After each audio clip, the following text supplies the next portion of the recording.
ఈ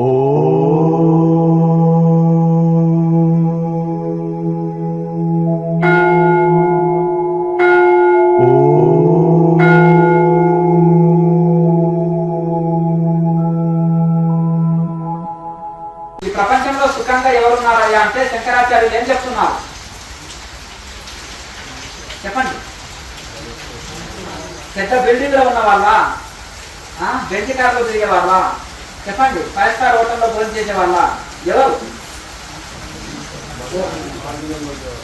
ఒంటి మీద వస్త్రాలు లేకున్నా పర్వాలేదు, ఒక కొండ గుహలో కూర్చున్నా పర్వాలేదు, అతని దగ్గర ఏమి లేకున్నా పర్వాలేదు, ఎవరి మనసు అయితే అతను కౌపినం కట్టుకొని ఉన్నా పర్వాలేదు, కానీ అతని మనసు ఎవరి మనసు అయితే పరమేశ్వరుడిలో లీనమై ఉంటుందో వాళ్ళే ప్రపంచంలో నిజమైన సుఖవంతులు. కనుక ఆ మనసు వశం కావాలంటే కృష్ణ పరమాత్మ భగవద్గీతలు ఏం చెప్పారు? సహజం కర్మ కౌంచేయ, సహజ కర్మ చేయవలసిందే. ఇది చేయకపోతే నీకు ఇక్కడ సుఖం లేదు, పైలోకంలో అసలు లేదు సుఖం. కనుక యోగ కర్మ సుఖ అవసరం అంటే చేస్తే నీకు ఇక్కడ సుఖంగా ఉంటావు, పైలోకంలో సుఖంగా ఉంటావు, అంత్యంలో మోసం పొందుతావు. చివరిలో ఇక్కడ సుఖంగా జీవిస్తావు, అంత్యంలో మోసము పొందుతావు.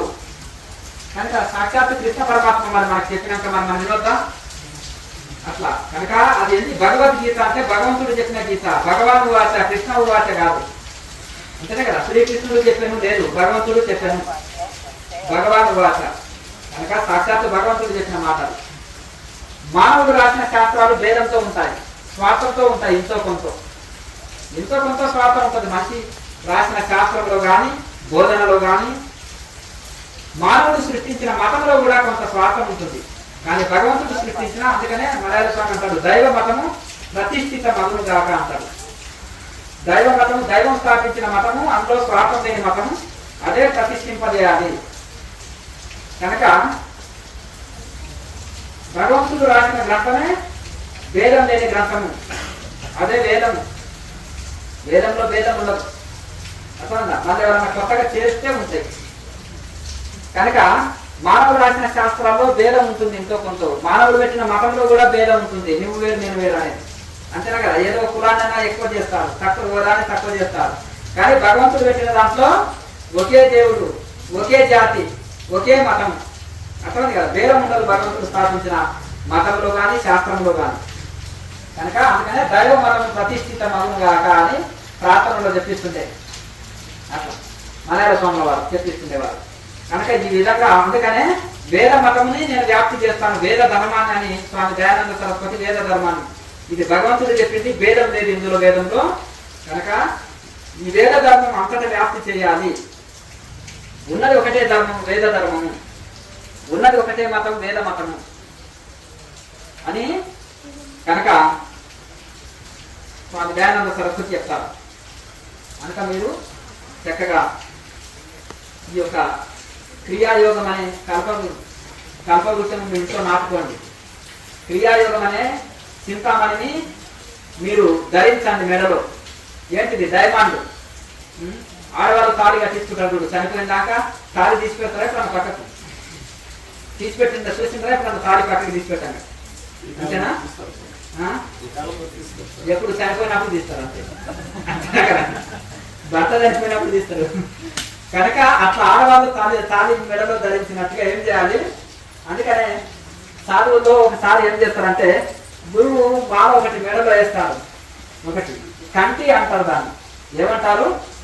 కంటి అంటారు. అంటే గురు దీక్ష తీసుకున్నవాడు, యోగంలోకి వచ్చినవాడు అన్నారు, అర్థం. దాన్ని చూసి ఏ సాంప్రదాయం వాళ్ళు, ఒక్కొక్కరికి ఒక టైప్ ఉంటుంది, ఒక్కొక్కరికి ఒక రకం ఉంటుంది. దాన్ని బట్టి ఏ సాంప్రదాయం వాళ్ళు అనేది ఆ కంటిని చూస్తే కూడా గుర్తుపట్టుకోవచ్చు. హిందీలో దాన్ని కంటి అంటారు. అట్లా ఆ విధంగా ఈ విధంగా ఎందుకంటే మనం కూడా క్రియాయోగం అనే మాలని బయట మాలలు అక్కర్లేదు మనకు, అర్థమైంది కదా. క్రియాయోగం అనే చింతామణిని మెడలో ధరించండి. ఇంకా మనకు అన్నిటికీ అక్ష, కొంతమంది తాయితులు కట్టుకుంటారు, కొంతమంది రకరకాల మెడలో వేసుకుంటారు కదా. అదన్నీ మనం క్రియాయోగం అనే మాలని మెడలో వేసుకోండి. అది ఎట్లా ఏం స్వామి అంటే మనసు ద్వారానే ఓ క్రియాయోగం అనే మాలని నేను మెడలో ధరించినానని, అది మనకు సర్వదా రక్ష, అర్థమైంది కదా. అన్ని దుఃఖాల నుంచి, బాధల నుంచి మనల్ని రక్షిస్తుంది. అన్ని సమస్యల నుంచి మనల్ని కాపాడుతుంది. అర్థంగా ఎంతవరకు క్రియాయోగం చేస్తున్నారో రోజు మీరు, మీకు ఏ లోటు ఉండదు, ఏ సమస్య ఉండదు. కూర్చోండి. అట్లా ఆ విధంగా మీరు ఇప్పుడు రోజు చేస్తున్నారు అనుకోండి, మనకు అన్ని ప్రసాదిస్తుంది. చాలా మందికి ఒక్కొక్కరికి ఉంటారన్నమాట, ఇది చాలా స్థూలకాయం అండి, ఎట్లా తగ్గుతున్నాం, వీళ్ళ పెద్ద తపస్సు అదే, వాళ్ళ జీవితంలో అదే పెద్ద తపస్సు. ఏం లేదు, క్రియాయోగం చేసి మితాహారం తింటే ఒక సంవత్సరంలోనే 20 కేజీలు తగ్గుతారు కూడా. మా పిల్లోడు బాగా బుగ్గలు ఇంత లావుండే, బాగా బాగుండే, చాలా బుక్కగా అవుతున్నాడు స్వామిజీ, 50 కిలోలు తగ్గాడు, 100 కిలోలు ఉన్నవాడు 50 కిలోలు అయ్యిందంటే మళ్ళా తల్లికి ఒక పెద్ద బెంగ. అర్థమైందా? అంతేనా? అది దాని గురించి ఏం లేదు. శరీరము బరువు ఉండొద్దు, ఎక్కువ బరువు ఉంటే లేవలేరు, కూర్చోలేరు. కనుక మనకు అన్ని సమస్యలు తీర్చేస్తుంది. ఎంతో మంది బీపీ, షుగర్లు, అతి బరువు కంట్రోల్ వచ్చినాయి, అన్నీ వచ్చేస్తాయి. కనుక ఒక్కొక్కరు పాత వాళ్ళు 20-30 కిలోలు తగ్గిన వాళ్ళే ఉన్నారు, బాగా సాధన చేసేవాళ్ళు. కనుక క్రియాయోగం చేస్తున్నప్పుడు, ఆసన సిద్ధి కలిగినప్పుడు గంటల తరబడి సాధన చేసే శక్తి వస్తుంది. అందులో జఠరాగ్ని తగులుతుంది. యోగాగ్ని దగ్ధ కర్మాని సమాహం పండితాంబుదా. యోగం అనే అగ్ని తగిలినట్టు శరీరంలో నీరు ఉంటుందా, నీరంతా తీసేస్తుంది. అర్థం కదా? ఎవరికి రివర్స్ గేర్ లో ధ్యానం బాగా చేసుకుంటే స్థూలకాయం అవుతుంది అనుకో, రివర్స్ గేర్ లో పనిచేస్తుంది అని అర్థం. అర్థమైందా? ధ్యాన యోగం నేను రోజుకు చాలా గంటల తరబడి చేస్తున్నానండి, కానీ నా శరీరం ఎందుకు స్థూలకాయం అవుతుందని ఎవరన్నా పరికారనుకో, అది రివర్స్ గేర్ లో పనిచేస్తుందని అర్థం. అంటే ఆ ధ్యానం ఉల్టా నడుస్తుందని అర్థం. అర్థమైందా? నెలకు 1 కిలో తగ్గింది అనుకో శరీరము, రైట్ వేరే వెళ్తుంది సాధన అని గుర్తు. అర్థమైంది కదా? ధ్యానం బాగా చేస్తున్నారని గుర్తు. యోగాగ్ని రగులుతుంది లోపల. అర్థమైందా? ఎన్ని అగ్నులు ఉంటాయి? 5 అగ్నులు ఉంటాయి శరీరంలో. ఎన్ని? 5 అగ్నులు ఉంటాయి. అర్థమైందా? జఠరాగ్ని అంటారు. ఆకలిని కలిగించేది జఠరాగ్ని, దాన్నే వైశ్వానర అగ్ని అంటారు. అహం వైశ్వానరు భూత్వా ప్రాణినాం దేహమాతృత. వైశ్వానర అగ్ని రూపంలో శరీరంలో తిన్నదంతా జీర్ణం చేసేది నేనే అంటారు 15వ అధ్యాయంలో. అందుకనే భోజనం చేసేటప్పుడు 15వ అధ్యాయం చదువుతారు ఆశ్రమాలలో భగవద్గీత. కనుక అట్లా ఇక్కడ యోగాగ్ని రగులుతుంది. ఆ యోగాగ్ని ఎప్పుడైతే రగులుతుందో అప్పుడు శరీరంలో ఉండే నీరుని తీసేస్తుంది. శరీరంలో ఉండే జన్మల కర్మని, పాపాలన్నీ తీసేస్తుంది. అలాగే ఆ పాపరాశి ఎప్పుడైతే పోతుందో అప్పుడే సాధనలో ముందుకు వెళ్తాము. అర్థమైందా? మొదలు ఏం చేస్తారు? శరీరంలో ఉండే నీరుని తీసేస్తుంది యోగాగ్ని, శరీరంలో ఉండే రోగాన్ని తీసేస్తుంది. తర్వాత ఏం చేస్తుంది? జన్మలో ఉండే కర్మని కాల్చేస్తుంది. ఇది 3వ లెవెల్. అర్థమైంది కదా? కనుక తర్వాత కుండల్ని యాక్టివేట్ చేస్తుంది, చక్రాన్ని శుద్ధి చేస్తుంది. తర్వాత జన్మల నుంచి వచ్చిన సంచిత కర్మలు, మూట ఉంది, పెద్ద మూట ప్రతి ఒక్కరు వెనక. ఆనాడు మాధవాచార్యులు అమ్మవారి గురించి తపస్సు చేస్తుంటే అమ్మ దర్శనం ఎందుకు ఇవ్వలేదని ఏడుస్తారు 12 ఏళ్ళు. తర్వాత అమ్మవారి దర్శనం ఇచ్చినాక నేను అడగక ముందే ఎందుకు ఇచ్చినావు అమ్మ దర్శనం అంటే, ఆయన యజ్ఞాలు చేస్తే కొండలు అట్లా బూడిద పడ్డది. అంత యజ్ఞాలు చేశాడు, బూడిద అయిపోతుంది కదా యజ్ఞం చేస్తుంటే కర్రలు, ఆ కొండలు బూడిద అయింది. జపమాల తిప్పి మాలవన్నీ చేయిపోయినాయి. ఇక రకరకాలు ఎంత చేసిన అమ్మవారి దర్శనం ఇవ్వలేదు. తర్వాత అడగక ముందే అమ్మవారి దర్శనం ఇస్తే ఇప్పుడు నేను కూరలే కదా తల్లి అంటారు. వెనక్కి చూడు నాయన అంటే ఆ కొండలన్నీ బూడిద అయిపోతాయి. నీ పాపం నాయన వచ్చి జన్మలై బూడిద అయిపోయింది తపస్సు వలన. ఇప్పుడు నువ్వు అర్హుని అయినావు కాబట్టి మనం అర్హత లేదే ఉద్యోగం వస్తుందా చెప్పండి. అంతేనా కదా? అర్హత సంపాదించుకుంటే ఉద్యోగం వస్తుంది. పీజీ పిహెచ్డి పూర్తి ఉందనుకో, అప్పుడు నీకు వస్తుంది. నువ్వు 10వ తరగతి ఫెయిల్ అయితే ఉద్యోగం వస్తుందా చెప్పు. అలాగే అర్హత సంపాదించుకోవాలి. ఇప్పుడు నువ్వు అర్హుడిని నువ్వు కోరక ముందే నేను దర్శనం ఇచ్చినాను. అందుకనే మనం అర్హత సంపాదించుకోకపోతే భగవంతుడు దర్శనం జరగదు, రోగాలు పోవు, కష్టాలు పోవు, దుఃఖాలు పోవు. అర్హత సంపాదించుకున్నప్పుడు మన కోరక ముందే అన్ని తీసేస్తాడు భగవంతుడు. అర్థమైందా? ఋషులకు మునులకు లేవంటే అది గత జన్మది. అర్థమైంది కదా? ఇప్పుడు ఈ జన్మలో వాళ్ళు మంచి పనులే చేస్తున్నారు, కానీ గత జన్మవి కూడా ఉంటాయి. రమణ మహర్షికి, రామకృష్ణ పరమహంసకి చివరి దేశంలో వచ్చినాయి సమస్యలు.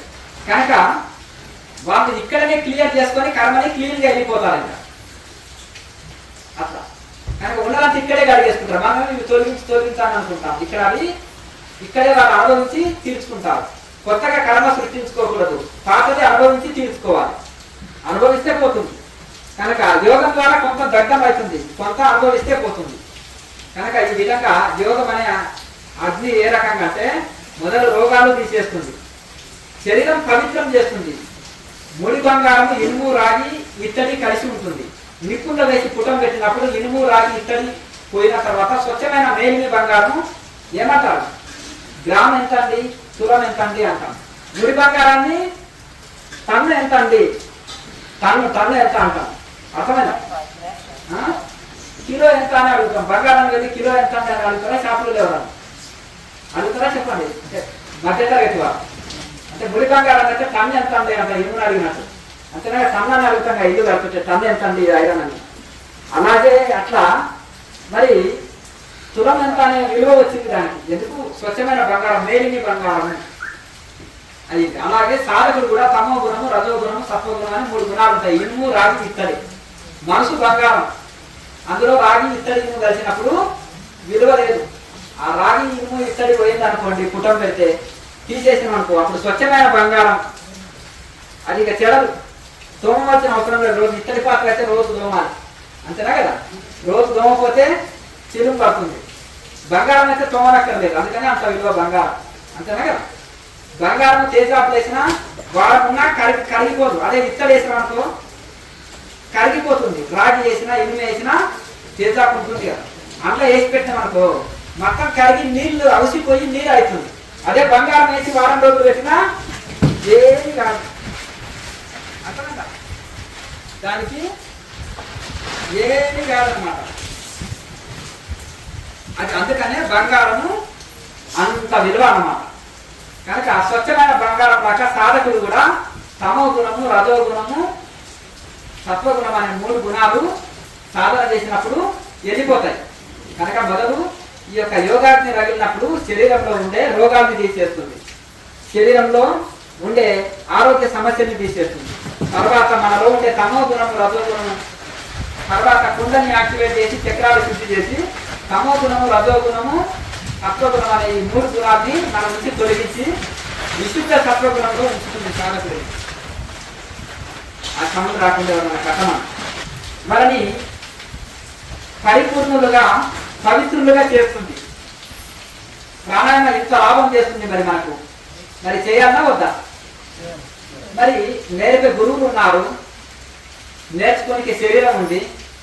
పైలోకంలో నేర్పే గురువు ఉండడు, నేర్చుకోనికే శరీరం ఉండదు. ఇంకేం చేస్తాం?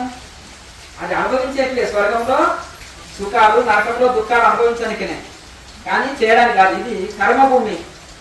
భూలోకము, పైలోకం వెళ్ళొచ్చు, కింది లోకం వెళ్ళొచ్చు. మనకు ఆప్షన్ మన చేతిలో ఉంది. ఎక్కడైనా వెళ్ళొచ్చు, స్వర్గం వెళ్ళొచ్చు, నరకం వెళ్ళొచ్చు. స్వర్గం పైన, నరకం కింద, మధ్య లోకంలో ఉన్నాం. కనుక మన చేతిలో ఉంది. ఇక్కడ సాధన చేయనికే శరీరం ఉంది, గురువులు ఉన్నారు నేర్పడానికి. కనుక ఇంకా మిగతా లోకంలో ఆప్షన్ లేదు, అవకాశం లేదు. కనుక ఇక్కడ మనం ఈ సాధన చేస్తే ఇన్ని లాభాలు ఉన్నాయి. ఇది ఎవరైనా చేయొచ్చు. ఒక ధనవంతులు చదువుకున్న వాళ్ళే చేస్తారు, ధనవంతులే చేస్తారని లేదు. చదువు రాని వాళ్ళు కానీ, బీద వాళ్ళు కానీ ఎవరైనా చేయొచ్చు. ఒక సమయాన్ని కేటాయించి మనం సాధన చేస్తే ఫలితం పొందుతాం. కనుక సాధన చేసే వాళ్ళకు కూడా పాత వాళ్ళకి అంత అనుభవమే. చాలా మటుకు రిజల్ట్ కనిపిస్తుంది, ఫలితం కనిపిస్తుందా, కనిపిస్తలేదా? మరి కనిపిస్తున్నప్పుడు ఎందుకు వదలాలి? వదలకూడదు కదా, అర్థమైందా? కనుక సాధకుడు కొన్నిటికి దూరం ఉండాలి, అర్థమైంది కదా? దేనికి? చాలా మంది ఏంటంటే సాధన చేస్తుంటే మనసు సూక్ష్మంగా వెళ్ళి లలిత కాలంలో ప్రావీణ్యత వస్తుంది. ఒక సాధకుడు జాతకాలు చెప్పగలుగుతాడు, జాతక చక్రాలు రాయగలుగుతారు, వాస్తు చూడగలుగుతారు, గోరుపాయింట్లు చూడగలుగుతారు, శిల్పకళ చేయగలుగుతారు, అలాగే చిత్రలేఖనము చేయగలుగుతాడు, కవిత్వం రాయగలుగుతాడు, ఆడగలుగుతాడు, పాడగలుగుతాడు. లలిత కళలో ఆరితేరిపోతాడు. కానీ అందులోకి సాధకుడు ప్రవేశించకూడదు. ఇది మనిషికి గౌరవాన్ని, కీర్తిని కలిగిస్తాయి. అవమానాన్ని అమృతం దాకా స్వీకరించాలి, సన్మానాన్ని విషయం దాకా తృణీకరించాలి. ఏం చెప్తున్నాను? సన్మానాన్ని ఎవరైనా వచ్చి సేవ కప్పి పాద పూజ చేస్తా అంటారు అనుకో, దాన్ని ఏం చేయాలి? సన్మానాన్ని విషయం దాకా తృణీకరించాలి. అర్థంగా 20 సంవత్సరాల ఆశ్రమ చరిత్రలో స్వామి ఎప్పుడైనా పాద పూజ చేసుకున్నాడా? ఇక్కడ గురు పౌర్ణమి రోజు చేసుకున్నాడా? చెప్పండి. ఎందుకంటే మలయాళ స్వామి ఒకటి పద్ధతి పెట్టారు. అందరు భోజనాలు అయినప్పుడు ఆ స్వామి ప్లేట్ తీసుకొని స్వామి కడుక్కున్నారంట. ఇక అందరూ ఉండి ఒక స్వామి కడుక్కున్నారు, మనం కూడా కడుక్కున్నాం అంటే కడుక్కున్నారు. అదే పుట్టుకున్న స్వామి అక్కడ పెట్టారనుకో ప్లేటు, అందరూ అలా ప్లేట్ చేస్తే నలుగురు ఆ పాత్రలు కడిగే వాళ్ళు కావాలి. గురువు ఎట్లా చేస్తారో శిష్యులు అదే అనుకరిస్తారా? స్వామి ప్లేట్ అలా వదిలిపెట్టిపోయారనుకో అందరూ అన్నీ వదిలిపెట్టిపోతారు. నలుగురు పనులు కావాలి ప్లేట్లు కడగడానికి. ఆయన ప్లేట్ ఆయన తీసుకొని పోయి కడుక్కున్నారనుకో అందరూ గురువు గారి తన ప్లేట్ తను కడుక్కున్నారు అని మిగతా వాళ్ళందరూ కూడా కొంత సోమర్పణం ఉన్న వాళ్ళు కూడా ప్లేట్ తీసుకొని పోయి కడిగేస్తారు. అప్పుడు ఆదర్శం ఉంటుంది. కనుక అలాగే ఇక్కడ కూడా గురువులు కూడా సన్మానాలు ఇవి కోరుకున్నారనుకో నన్ను అనుసరించే వాళ్ళు పెరిగిపోతారనే ఉద్దేశంతో నేను గురువుగా అర్హత ఉండొచ్చు, ఆ సమర్థత ఉండొచ్చు, శిష్యుడికి అర్హత సమర్థత లేకపోవచ్చు.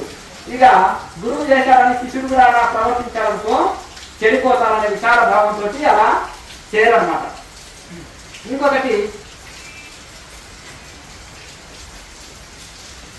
మలయాళ స్వామి ఎప్పుడు ధ్యానంలో కూర్చున్న వాడు, ఏమో స్వామి మీరు ఎప్పుడు సాధకులేనా అంటే నేను చేయకపోతే ఎవరు చేయరు నాయన అన్నారంట. అర్థమైందా? నేను చేయకపోతే ఎవరు చేయరు నాయన అనేవారంట. కనుక అట్లా ఏమి స్వామిజీ మీరు సన్నిధి స్థానం ఎందుకు వేడి నీళ్ళు చేయొచ్చు కదా అంటే నాయన నేను వేడి నీళ్ళు తోడించుకున్నాను స్వామిజీ నాకు కూడా కొన్ని వేడి నీళ్ళు ఇవ్వండి అని ఆశ్రమంలో అందరూ అడుగుతారు. నలుగురు మనుషులు కావాలని ఆయన కడల పోయి తెచ్చి నలుగురు మనుషులు కావాలి. పనులు గురువు గారు పోయి చన్నీటి స్నానం 3 గంటలకు చేశారనుకో అందరూ పోయి చన్నీటి స్నానం చేస్తారు, సమస్య ఉండదు. అంతేనా? కనీసం మేము 100% చేసినప్పుడు వాళ్ళు 50% అన్నా పాటిస్తారు, ఆధ్యాత్మిక అభివృద్ధి జరుగుతుంది అన్నారు. అంతేనా కదా? ఇక ఏమైనా గురువు గారు ఏమి అవసరం లేదు, చన్నీళ్ళే చేస్తారు స్నానం, వారు బదల మీదే పడుకుంటారు, ఏం పర్లేదు అన్నారు అనుకోండి. గురువు గారు బెడ్రూమ్ చూసినావా, డబల్ కాట్ బెడ్, చాలా కుర్లాంగ పరపాయ చాలా బాగా ఉంటుంది, అది రియాక్షన్ ఇస్తుంది పరుపు మీద పడుకుంటే. చూసారా? ఇక సన్యాసులకి అన్ని సోకులు ఉంటే మాకెందుకు ఉండొద్దా? మేము ఆన్లైన్లో అమెరికా ఆర్డర్ పెట్టినాము, వస్తుంది నేను కూడా. అంతేనా కదా? అంతేనా? అందుకనే ఒక ఆయన ఉండి స్వామీజీ మీకు జింక ఆసనం కావాలన్నా జింక చర్మం మీద ఆసనం సిద్ధి బాగా ఫలితం ఎక్కువ వస్తుంది కదా, జప ఫలితం ఎక్కువ వస్తుందని ఏదో తాంత్రిక పుస్తకంలో చదివినాము, జింక చర్మం కావాలన్నా ఆయన స్వామి అన్నారు. అంటే నాయన మేము శాకాహారులము, శాకాహారాన్ని ప్రోత్సహించేటోళ్ళము. పూర్వకాలంలో చనిపోయిన వస్త్రాలు లేవు. ఋషులు ఏం చేసేవాళ్ళు, చనిపోయిన జింక చర్మాన్ని ఎవరన్నా వేటగాళ్ళు వచ్చి ఇస్తే కట్టుకునేవాళ్ళు, లేదా కూర్చోనికి ఆసనంగా వాడేవాళ్ళు. అది 10-20 సంవత్సరాలైనా పాడవద్దు, జింక చర్మం మెత్తగా ఉంటుంది. అది చనిపోయిన వాళ్ళు చేశారు. ఇప్పుడు ధ్యానులు ఎక్కువ అందరు జింక చర్మం ఆర్డర్ ఇచ్చారనుకో మంచిగా ఉన్నది కూడా చంపేస్తారు. ఇప్పుడు చంపి ఏం చేసేస్తారు, చర్మాలు రేట్లు అంటే 10,000-20,000 కూడా అవుతుంది ఒక ఆసనానికి. అంతేనా కదా? కనుక ఒరే నాయన గురువు గారు ఏ ఆసనం వేసుకుంటారో చూసారా, నేను కిటికీలోకి వెళ్ళి తొంగి చూసినాను, జింక చర్మం కనిపించకుండా తెల్ల వస్త్రం వేస్తాడు దాని మీద, చూసారా? లేకపోతే స్టేజ్ మీద కూడా జింక చర్మం అని ఇంతమందిలో సగం మంది ఆర్డర్ ఇచ్చేస్తారు ఆటోమేటిక్ గా. గురువు గారు ఏ ఆసనం వేసుకున్నారంటే మనం సాపలో కూర్చున్నారా అంటే మనం సాపతే కూర్చున్నాం, ఓకే నో ప్రాబ్లం. అంతేనా కదా? అంతేనా? ఇక జింక చర్మం వేసుకున్నారనుకో ఇక ఫుల్ ఆర్డర్లు పోతాయి. ఎన్ని జింకల ప్రాణాలు పోవాలి? మనం 1,00,000 మంది అనుసరిస్తున్నారు అనుకో, ఆ 1,00,000 మందిలో ఒక 50,000 మంది, ఒక 25,000 మంది అందరూ జింక చర్మం ఆర్డర్ ఇచ్చినా ఎంత ప్రాబ్లం, ఎన్ని ప్రాణులు పోతాయి.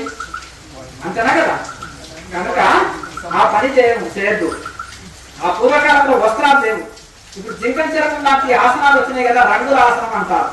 రంగుల ఆసనం వేసుకొని కూర్చోండి, సేమ్ జింక చర్మం లాగానే వస్తుంది. అంతేనా కదా? కనుక యథా గురు తథా శిష్య అనుసరిస్తుంటారు. కనుక ఇంకా ఎవరైనా పురి చర్మం కావాలన్నా గురువు గారు తీసుకోండి తెచ్చినాం అన్నారు అనుకోండి, వద్దు నాయన ఎన్ని పురులు బలి అవుతాయి. అంతేనా?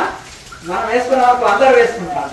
కనుక భగవద్గీతలో చెప్పింది ఏంటంటే కృష్ణ పరమాత్మ చక్కగా ఒక దర్భాసనం, దర్భగడ్డి ఏం పరాపం లేదు, ఎండిపోయిన గడ్డిలో పోసుకొస్తారు, దర్భాసనం వేసుకోవచ్చు. దాని మీద ఒక తెల్ల వస్త్రాన్ని పరుచుకోవచ్చు, లేదంటే ఒక దుప్పటిని మడత పెట్టేసి 2 మడతలు వేసి చక్కగా వేసుకొని దాని మీద ఒక తెల్లటి వస్త్రము సత్వగుణానికి చిహ్నము. కనుక ఆ యొక్క తెల్లటి వస్త్రాన్ని పరుచుకొని కూర్చోండి, ఇబ్బంది లేదు. కనుక ఈ జంతు చర్మాలు అనేది పూర్వకాలంలో వస్త్రాలు లేవు కనుక చనిపోయిన జంతువుల చర్మాన్ని వాడుకునేవాళ్ళు. చనిపోయిన వాటిని చంపి కాదు, చనిపోయిన వాటి చర్మాలు వాడుకునేవాళ్ళు.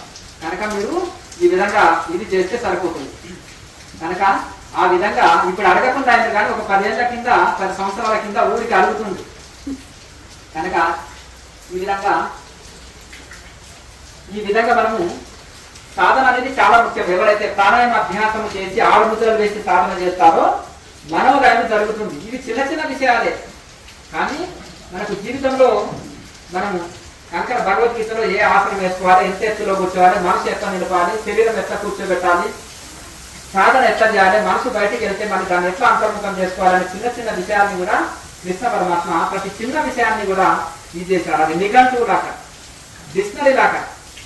డిక్షనరీలో మనకు ఎప్పుడు అవసరమే ప్రతి పదం మనకు అక్కడ వస్తుంది. కనుక భగవద్గీత కూడా డిక్షనరీ లాగా మనకు నిత్య జీవితంలో ప్రతిరోజు ఉపయోగపడుతుంది. కొంతమంది 20-30 ఏళ్ళు భగవద్గీత దగ్గర ఏం చేస్తారు నిత్య జీవితంలో అన్వయించుకోరు. కానీ మనం నిత్య జీవితంలో దాన్ని అన్వయించుకోవాలి. అన్వయించుకొని ఏం చేయాలి, మనకు ప్రతి సమస్య జీవితంలో వచ్చిన ప్రతి సమస్యకు భగవద్గీతనే ఉంటుంది ఆన్సర్. కనుక మనం ఫ్రీ టైంలో భగవద్గీత చదువుకోవడం లేదా ప్రవచనాలు వినడం చేయాలి. కనుక ఇక క్రియాయోగులు తప్పకుండా యమ నియమాలు పాటించాలి. అవేంటిది? అహింస, సత్యాస్తేయ, బ్రహ్మచర్య, అపరిగ్రహ, యమ. శౌచ, సంతోష, తపస్వాధ్యాయ, ఈశ్వర సంధానాన్ని నియమ. కనుక అహింస అంటే మనము శాకాహారమే భోంచేయాలి, మాంసాహారం భోంచేయకూడదు. ఎందుకంటే మాంసాహారం తింటే ఇంకొకరు జీవిని తినేవాడు ఉంటే కోసేవాడు ఉంటాడు, తినేవాడు లేకపోతే కోసేవాడు లేడు. మాంసం అమ్మడం వచ్చలేదని కూరగాయలు అమ్ముకుంటాడు. అంతేనా? అంతేనా? అట్లా దేనికి డిమాండ్ ఉంటే అది తెచ్చిస్తారు కస్టమర్స్. కనుక మన మాట చేత కానీ, చూపు చేత కానీ, మన కర్మల చేత కానీ ఏ జీవికి దుఃఖం కలిగించవద్దు. చేతనైతే మేలే చేయాలి, బాధ కలిగించవద్దు. దీన్ని అహింస అంటారు. సత్యమే పలకాలి. అయ్యో మేము సత్యం పలికితే అన్ని కష్టాలు, మా ఉద్యోగంగా ఉండదు స్వామి అని కొందరు అంటారు. కానీ తెలివిగా ఉండాలి. ఇప్పుడు ఒక జింక, ఒక వేటగాడు వేటాడుతూ వచ్చాడు. ఒక ఋషి వెనకాల ఆ జింక వెళ్ళింది. దీన్ని ఏమి వచ్చిందా స్వామి అంటే, చూసినవి మాట్లాడవు, మాట్లాడేది చూడలేదు నాయన అని, మాట్లాడేది చూడలేదు, చూసింది మాట్లాడవు నాయన అని 2-3 సార్లు రివర్స్ అంటే ఈ స్వామికి ఏదో ధ్యానం ఎక్కువ చేసి పిచ్చి లేచినట్టుంది అని అది వెళ్ళిపోయాడు. నా వెనకనే జింక నా కుటీరంలో దాచుకున్నది నాయన అని చెప్పారనుకో, దాని ప్రాణం తీస్తాడు కదా వేటగాడు. అట్లని ఆయన చెప్పింది అదే. కళ్ళు చూసినాయి కానీ మాట్లాడలేదు, నోరు మాట్లాడుతుంది కానీ చూడలేదు అని అట్లా తెలివిగా రివర్స్ లో తిప్పి అన్నాడు అదే మాటని. అంతేనా కదా? అన్నప్పుడు ఈ స్వామి ధ్యానం ఎక్కువ చేసి పిచ్చి వేసినట్టుంది అనుకుని ఆయన ఏం చేశాడు, వెళ్ళిపోయాడు. అప్పుడు జింక ప్రాణం రక్షించాడు, సత్యమే పలికాడు. కనుక ఈ లోకంలో కూడా ఏముండాలి, బాలయ్య స్వామి ఆనాడు ఏకానా దోనా అని ఉండేది. 1 పైసా, 2 పైసలు, 3 పైసలు ఆ కాలంలో. అది ఎవరైనా భక్తులు అలా ఆయనకు దక్షిణగా పెట్టిపోతే వచ్చిన వాళ్ళకు ఒక భక్తుడిని పెట్టి అన్నదానం చేయించేది. తిరుమలలో అప్పుడు భోజనం లేదు కదా ఆ కాలంలో, 100 సంవత్సరాల కింద. అప్పుడు గంజాయి తాగే వాళ్ళు వచ్చేది, స్వామి నీ దగ్గర భక్తులు ఇచ్చిపోయిన 5 పైసలు ఉంటాయి కదా, ఏమన్నా ఇచ్చేయి మాకంటే, లేవని చెప్తే అబద్ధం చెప్పడానికి రాదు, ఏమని వారు పాటిస్తున్నాడు. మరి ఏం చేయాలి? ఇస్తేనే వాళ్ళు గంజాయి తాగి పాడు చేస్తారు. భక్తులకు అన్నదానం చేయడానికి లేవు పైసలు, మరి ఏం చేయాలి? సత్యం పలికితే ఒక బాధ, సత్యం పలకపోతే అపవాద దోషం వస్తుంది. నీకు ఇచ్చుటకు లేవు నాయన అనేది. అంటే ఇక్కడ అన్నదానం చేసేకే భక్తులకే ఉండేది తప్ప మీకు ఎక్స్ట్రా లేవు అన్నట్టు. తెలివిగా మీకు ఇచ్చుటకు లేవు స్వామి అనేవారు. అర్థంగా అంటే నా దగ్గర డబ్బులు లేవని కాదు, మీకు ఇచ్చుటకు మాత్రం లేవు అన్నమాట. తెలివిగా మాట్లాడేవారు. అంటే నా దగ్గర డబ్బులు లేవు అంటే అబోధం, కానీ మీకు ఇచ్చుటకు మాత్రం లేవు. అంతేకాదు మీరు గంజాయి తాగి పాడు చేస్తారు డబ్బులు అన్నట్టుగా అట్లా అనలే. మీకు ఇచ్చుటకు లేవు అనేది సింపుల్ గా. మీరు కూడా ఏం చేయాలంటే మీకు ఇచ్చుటకు లేవు అనాలి. అంటే నాయన మీకు ఇవ్వడానికి లేవు అని చెప్పాను. అంటే నా దగ్గర డబ్బులు ఉన్నాయి కానీ నా అవసరాలకు ఉన్నాయి అన్నట్టు. అంతేనా కదా? ఇప్పుడు ఈ విధంగా నిజంగా ధర్మాత్ముడికి రూపాయి ఉంటుంది. ఫైనాన్స్ వాళ్ళు ఫైనాన్స్ ఇవ్వరు, అప్పులు ఇవ్వరు. అబద్ధాలు చేసేటోడు బాగా తాగుతున్నాడు అనుకోండి, ఎంబడే కష్టపడుతుంది, మా ఆవిడ డెలివరీ ఉంది, ఇప్పుడు నువ్వు ఆ 10,000 ఇవ్వకపోతే అది ఎంబడే చనిపోతే 2 ప్రాణాలు దబ్బిన వాళ్ళు అవుతావు అంటాడు. అంతేనా కదా? ఎప్పుడే 10,000 తీసి జోబులు పెట్టి ప్రాణాలు రక్షించుకోని ఆయన అంటారు. వాడికి పెళ్ళే కాలేదా బాబు 10,000 ఎత్తి ఇచ్చినావు వాడి అంటారు. అర్థం కాదు, మందు తాగడితే మస్తు కొట్టిందన్న. కనుక ఈ విధంగా ఇట్లా అబద్ధాలు చెప్తారు. కనుక ఈ విధంగా ఒకటి ఏంటిదంటే కనుక మనము సత్యమునే పలకాలి తెలివిగా. మరి సత్యముని పలకాలంటే తెలివిగా. మీకు ఇచ్చుటకు లేవంటే అయిపోయాయి కదా, నేను అబద్ధం ఆడొద్దు కదా, నా శాస్త్రాలు చెప్పింది గురువు చెప్పింది అని వాడికి ఆ 10,000 లక్ష రూపాయలు ఇచ్చిన వరకు తిరిగి రావు. వాడు మందు కొట్టి ఏం చేస్తాడు, కాలో చేతిలో ఎదుర్కొట్టుకుంటే వీడికి అప్పిచ్చింది ఎవరని వాళ్ళ భార్య శాపనార్థాలు పెడుతుంది. అయ్యా మీకు ఇచ్చింది ఏంటంటే వాళ్ళ మిత్రుడు వాళ్ళ నాయన ఇచ్చారంటే వాళ్ళ అంటే ఆయనకు నువ్వు డబ్బులు ఎందుకు ఇచ్చినావు, నీవే మా ఆయన కాలు ఎదుర్కొట్టినావు, నీ మీద కేసు పెడతాను, నా ఆయన కాలుని రిపేర్ చేయి అంటారు. అంతేనా కదా, అంతేనా కదా. అట్లా ఈ విధంగా మీరు ఈ విధంగా తెలివిగా ఉండాలంట. సత్యమే పలకాలి సాధకుడు. అహింస సత్య ఆస్తేయము. మనకు ఇతరుల వస్తువుని ఒక గుండు పిన్నుని కూడా తెలవకుండా తీసుకోకూడదు, దొంగిలించకూడదు. ఆస్తేయము. తర్వాత బ్రహ్మచర్యం. నేను గృహస్థులం కాదు స్వామి అంటే అంతరనుకోండి, గృహస్థులకు గృహస్థ బ్రహ్మచర్యం ఉంటుంది. అర్థం కదా, ఋతుకాలంలో కలవాలి, మిగతాప్పుడు బ్రహ్మచర్యము పాటించాలి. కనుక ఆ విధంగా ఈ యొక్క తర్వాత అపరిగ్రహము. అహింస సత్య అస్తేయ బ్రహ్మచర్య అపరిగ్రహ. అపరిగ్రహం అంటే మనకు అవసరం లేకుండా రూములన్నీ నింపేస్తుంటాము, ఫ్రిడ్జ్లు టీవీలు. ఇక ఆషాఢ మాసం అంటే బట్టలన్నీ తీసుకొచ్చి నింపేస్తుంటారు ఇంకా బీరువాలన్నీ. అంతేనా కదా. నగలు ఏమన్నా డిస్కౌంట్ 50% అని అన్నారు. ఆడవాళ్ళు ఏమంటే టీవీలో యాడ్ చూస్తారు, ఇక్కడ దాకా వెళ్ళాలి బట్టల షాప్ కానీ బంగారు షాపులకు దూరుతారు. ఇక వాళ్ళు పోయిందంటే మాత్రం నగలు ఏమంటే ఇట్లా అగ్గు ఉన్నాయి, మళ్ళీ ఎప్పుడైనా మా ఫంక్షన్కి ఏడాది మన పాప పెళ్లి ఉంది కదా ఇప్పుడే తీసేసుకుందాం, లేదంటే రోజు నగ ధరించాలి. కానీ రకరకాల మ్యాచింగ్ అని ఇక చెప్పులు గాజులు బొట్టు అన్ని మ్యాచింగ్ ఉన్నాయి.